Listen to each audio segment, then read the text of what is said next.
Hai semua. Okey, tadi pada set induksi kita dah tengok bagaimana berlakunya proses pergerakan plat tektonik, iaitu sama ada secara bertembung ataupun berpisah di antara satu sama lain kan. Okey, betul lah tu. Daripada pergerakan plat yang ditunjukkan tu, kita akan belajar pula tentang kesan pergerakan plat tektonik. Okey, proses pergerakan plat tektonik ini sebenarnya berlaku disebabkan oleh adanya arus perolakan di dalam mantan. Bagaimana proses ini berlaku adalah apabila udara panas di bahagian mantan ini bergerak naik ke atas, manakala udara sejuk pada bahagian atas ditolak turun ke bawah. Secara ringkasnya, proses yang berlaku ini adalah sama sebagaimana proses yang berlaku ketika kita merebus air di dalam cerek tau. Okey, kalau kamu perasan, bila kita ataupun bila air sudah terlalu panas, penutup cerek itu seolah-olah ditolak ke atas disebabkan oleh adanya arus perolakan di bawah yang sentiasa berputar-putar. Proses yang sama juga berlaku di bumi kita. Tapi kamu semua harus ingat tau, yang proses pergerakan plat tektonik ini kita tak akan rasa tau, sebab ianya berlaku dalam jangka masa yang sangat lama dan secara perlahan-lahan. Sebenarnya, terdapat dua proses pergerakan plat tektonik yang berlaku, iaitu proses pertembungan dan proses pencapahan. Okey, kalau kamu semua lihat di sini, proses pertembungan melibatkan proses pertembungan di antara plat lautan versus plat lautan, ataupun plat lautan versus plat benua, ataupun plat benua versus plat benua. Manakala proses pencapahan pula berlaku disebabkan oleh pencapahan di antara plat benua versus plat benua, ataupun plat lautan versus plat lautan. Okey, bagaimana proses pertembungan ini boleh berlaku? Ia berlaku apabila dua plat saling bertembung di antara satu sama lain disebabkan oleh adanya proses mampatan. Yang kedua pula adalah proses pencapahan plat. Proses pencapahan plat ini boleh berlaku apabila dua plat saling berpisah ataupun merenggang di antara satu sama lain disebabkan adanya proses tegangan. Okey, macam yang cikgu cakap tadi, pertembungan plat ada tiga. Yang pertama adalah pertembungan plat di antara plat benua dengan plat lautan. Macam yang cikgu terangkan tadi, proses pertembungan ni dia boleh berlaku disebabkan oleh adanya proses mampatan, iaitu ataupun adanya daya mampatan yang memampatkan kedua-dua plat itu. Di mana apabila dua plat ini saling bertembung, plat lautan ini akan menjunam ke bawah dan mengalah disebabkan plat lautan ini lebih tumpat jika dibandingkan dengan plat benua. Jadi, plat yang menjunam tadi, dia akan dipanaskan oleh mantan dan mencair serta melebur sebelum naik ke atas dan membentuk gunung berapi. Okey, selain daripada tu, kalau kamu lihat dekat gambar yang cikgu paparkan ini, penjunaman plat juga akan membentuk satu jurang yang dikenali juga sebagai jurang lautan. Contoh jurang yang paling famous yang terbentuk disebabkan oleh proses pertembungan dua plat ini adalah jurang Mariana, iaitu jurang lautan yang paling dalam di dunia tau. Okey, mengikut kajian yang dilakukan, kedalaman jurang Mariana ini, kalau kita masukkan Gunung Everest ke dalam Gunung Everest, iaitu gunung yang tertinggi, ke dalam jurang itu sekalipun, maka jurang Mariana ini dikatakan adalah jauh lebih dalam jika nak dibandingkan dengan ketinggian Gunung Everest tu.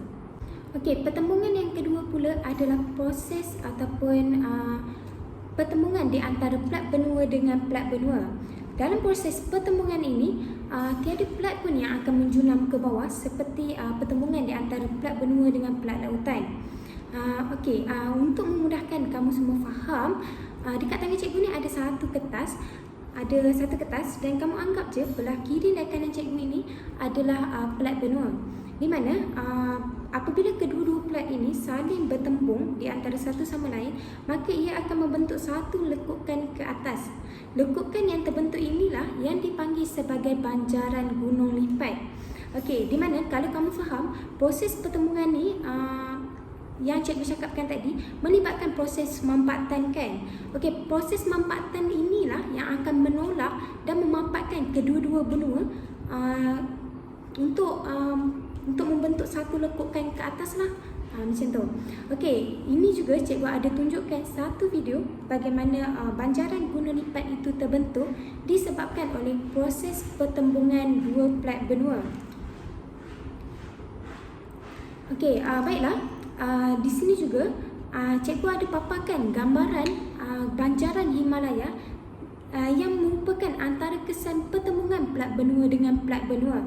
Di mana banjaran gunung ataupun banjaran Himalaya ni sangat famous lah. Kalau kamu lihat dekat sini, pembentukan bentuk muka bumi ini sangat cantik kan? Dan untuk pengetahuan kamu semua, Gunung Everest iaitu gunung yang tertinggi di dunia ini juga terletak di banjaran Himalaya. Okey, faham kan? Okey, yang ketiga pula adalah proses pertembungan di antara plat lautan dengan plat lautan. Konsep pertembungan di antara plat lautan dengan plat lautan ini adalah sama dengan konsep ataupun proses yang berlaku di antara plat benua dan plat lautan ketika bertembung, iaitu pertembungan yang berlaku ini akan menyebabkan salah satu plat akan menjunam ke bawah. Okey, di sini cikgu ada sediakan satu video.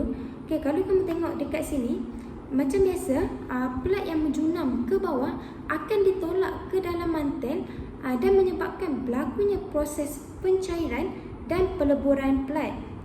Seterusnya, plat yang melebur ini akan naik ke atas dan membentuk gunung berapi di tengah-tengah lautan.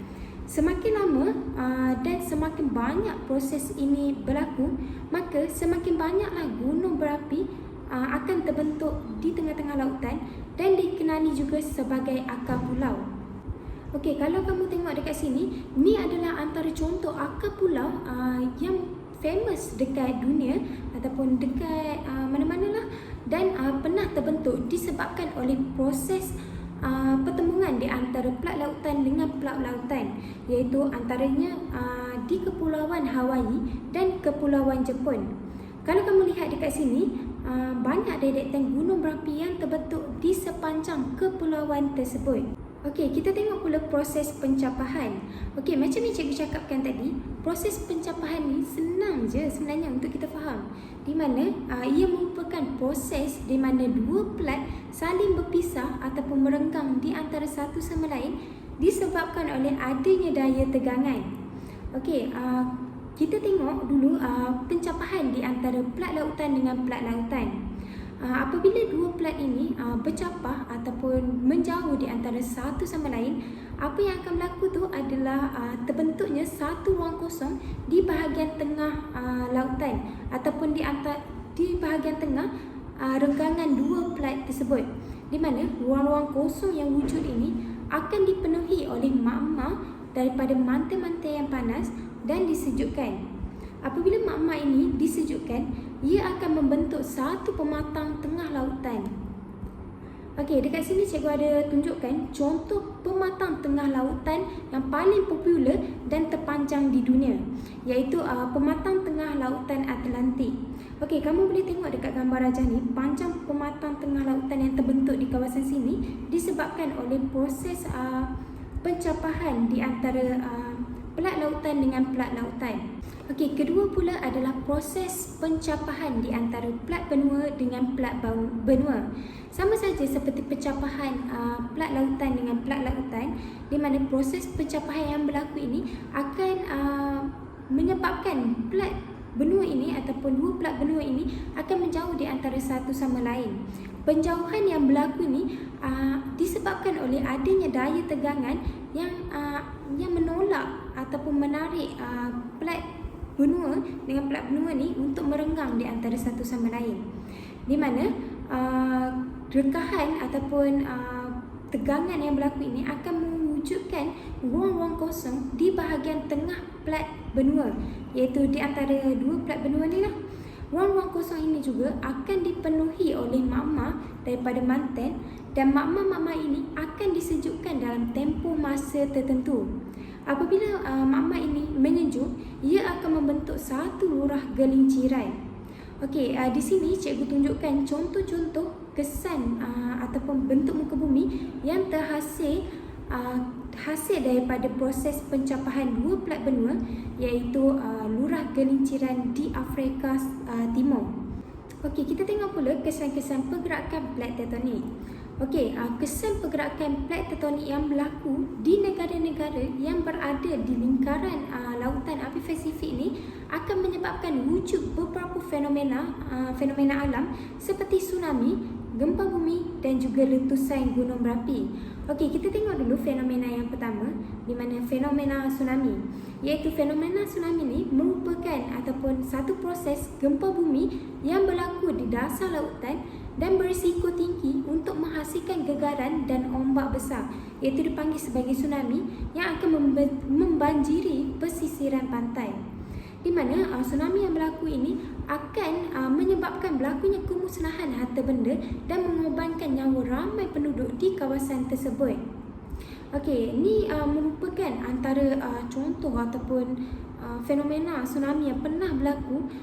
Antaranya yang paling teruk ataupun yang paling kita tahu adalah tsunami yang berlaku di Aceh pada 2004. Okey, di mana yang kedua pula adalah tsunami di Tohoku, iaitu di Jepun. Okey, kita tengok pula fenomena yang kedua, iaitu gempa bumi. Di mana gempa bumi ni boleh berlaku di daratan atau juga di dasar lautan. Gempa bumi di daratan berlaku contohnya di Ranau Sabah pada Jun 2018 dan Greece iaitu pada Oktober 2018. Manakala gempa bumi di lautan pula berlaku seperti di Palu, Sulawesi iaitu di Indonesia pada 2018. Kalau kita tengok dekat sini ada 3 fenomena ataupun kejadian gempa bumi yang berlaku pada tahun yang sama. Okey, kita tengok dekat sini cikgu ada tunjuk contoh gempa bumi yang berlaku di Ranau iaitu di Malaysia yang berlaku ataupun fenomena gempa bumi daratan lah. Dan yang di sebelah sini pula adalah gempa bumi yang berlaku di Palu, Indonesia, iaitu gempa bumi yang kita kategorikan sebagai gempa bumi lautan. Okey, yang ketiga pula adalah kesan pergerakan plat tektonik, iaitu kejadian ataupun fenomena letusan gunung berapi, di mana proses ataupun letusan gunung berapi ini berlaku disebabkan oleh arus perolakan di dalam mantel dan di dalam mantel ini telah memaksa magma keluar ke permukaan bumi melalui rekahan kerak bumi semasa pergerakan plat. Magma yang keluar ke permukaan bumi ini akan membentuk lava, iaitu sama ada lava base ataupun lava asid. Okey, dekat sini cikgu tunjukkan antara contoh gunung berapi ataupun letusan gunung berapi yang pernah berlaku, iaitu antaranya di letusan gunung berapi Kilauea, Hawaii, dan juga letusan gunung berapi di Fuego iaitu di Guatemala. Okey, cikgu nak bagi tahu sikit. Okey, kalau kamu semua nak tahu, lava asid ni dia bersifat lebih pekat, mengalir dengan lebih perlahan, cepat membeku dan membentuk cerun yang curam, iaitu sebab dia lambat untuk turun dan dia sempat untuk mengeras dulu, maka dia akan membentuklah cerun yang curam. Berbanding dengan lava base yang bersifat cair, lambat membeku, mengalir jauh dan membentuk cerun yang landai, iaitu sifat-sifat dia ni akan membentuk cerun yang landai, iaitu dia turun dengan senang je. Okey, kita tengok pula kesan fenomena tsunami, gempa bumi dan letusan gunung berapi terhadap manusia dan alam sekitar. Okey, kalau kamu tengok dekat gambar rajah yang cikgu paparkan ni, kesan tsunami, gempa bumi dan letusan gunung berapi terhadap manusia dan alam sekitar boleh berlaku sama ada secara positif ataupun negatif, iaitu memberi kesan sama ada positif ataupun negatif. Okey, kita tengok dulu kesan negatif kepada alam sekitar, iaitu 3 fenomena ni terhadap alam sekitar. Iaitu yang pertama, ia boleh menyebabkan kepupusan flora dan fauna. Kedua, kemusnahan habitat flora dan fauna. Dan yang ketiga, pencemaran alam sekitar. Okey, cikgu nak ringkaskan sikit macam mana kepupusan flora dan fauna dan kemusnahan habitat flora dan fauna ini boleh berlaku. Ia berlaku apabila tsunami ataupun kita tak payah ambil tsunami sebab yang tu mungkin sebab ada yang lebih mudah untuk memahamkan kamu. Contohnya letusan gunung berapi. Okey, letusan gunung berapi macam yang kita tahu, dia mengeluarkan lava-lava yang panas. Lava-lava yang panas ni lah akan memusnahkan flora dan fauna dan habitat-habitat flora dan fauna, iaitu hutan-hutan, macam tu lah. So bila letusan gunung berapi yang berlaku ni panas, mengeluarkan lava yang panas, telah menyebabkan banyak pokok-pokok, flora-flora, haiwan-haiwan akan mati dan musnahlah, termasuklah tempat tinggal mereka.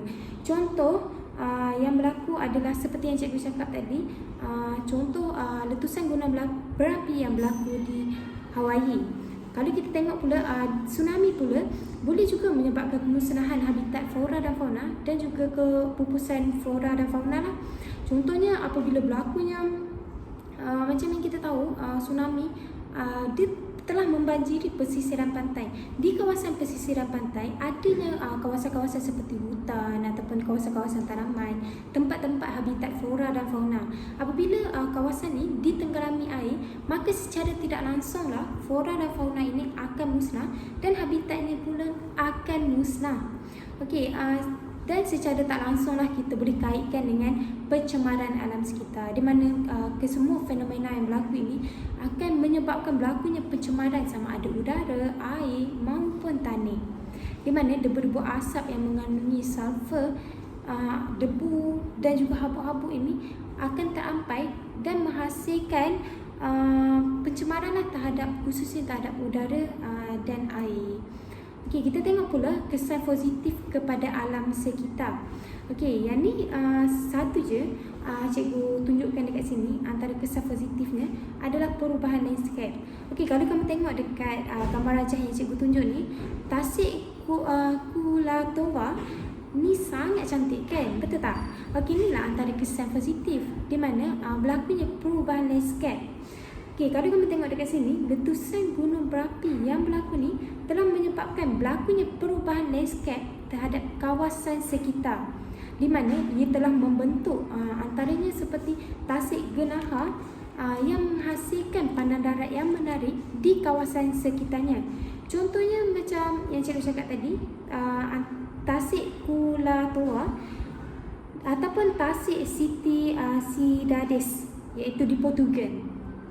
Okey, kita tengok pula kesan seterusnya, iaitu kesan negatif kepada ataupun terhadap manusia lah pula kan. Sebab tadi kita dah tengok 3 dekat alam sekitar, kita tengok 3 pula dekat manusia. Okey, antaranya adalah kesan-kesannya telah menyebabkan berlakunya pengorbanan nyawa.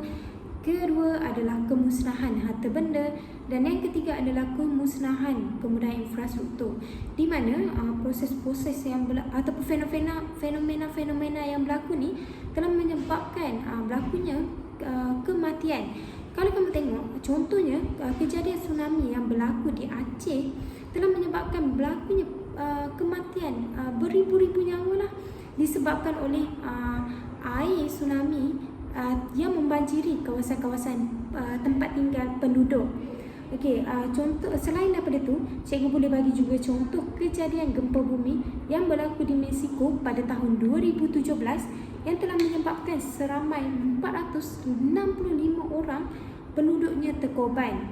Okey, secara tak langsung bila berlakunya tsunami, gempa bumi dan juga letusan gunung berapi ni, ia juga akan menyebabkan berlakunya kerosakan perabot, rumah dan juga kenderaan lah, harta-harta benda kita.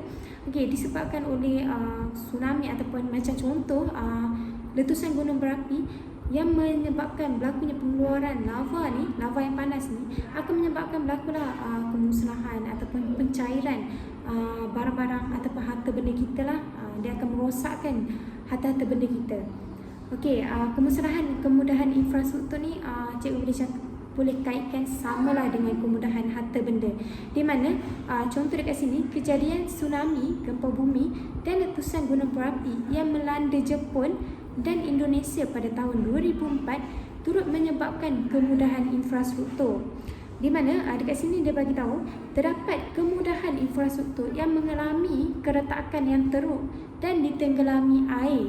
Contohnya jalan raya, jalan kereta api, pelabuhan dan juga lapangan kapal terbang.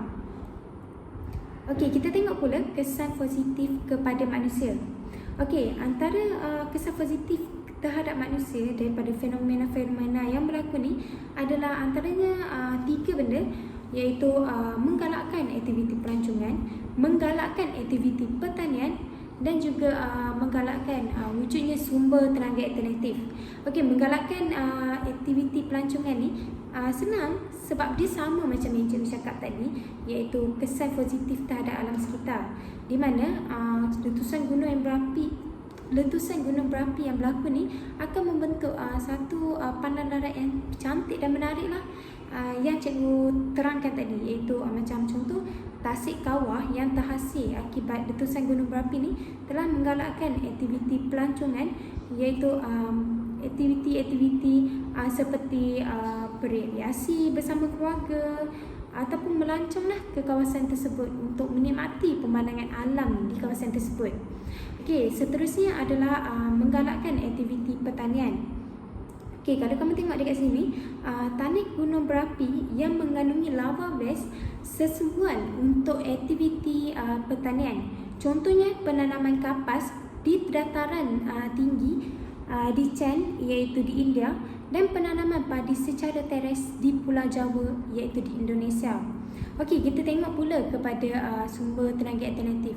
Dekat sini, cikgu ada tulis yang bahawasanya glasier yang terdapat di kawasan gunung berapi merupakan sumber tenaga alternatif bagi menghasilkan tenaga geoterma, di mana tenaga geoterma yang digunakan untuk menghasilkan tenaga elektrik, iaitu tenaga geoterma ni telah digunakan untuk menghasilkan tenaga elektrik. Contohnya seperti yang telah berlaku di Ireland, New Zealand dan juga Mexico.